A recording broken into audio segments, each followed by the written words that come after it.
স্বাধীন বাদাম বিক্রি করে অব্যাহত ঘটনা।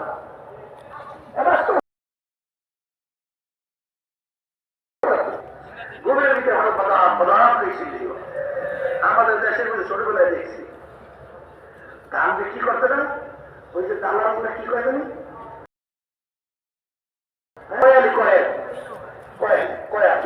ওই বসে বসে ধান মাপে না এমন ভাবে কয় মানে মুহূর্ত সময় ভর্তি গেছে ওই ঘুমের মধ্যে লাগে না কথা ঠিক আছে। আর সেই আল্লাহর বন্দাবান্দি ঘরে ঘুম বানায় ঘুমের মধ্যেও ওই আল্লাহর বন্দাবান্দির জবান থেকে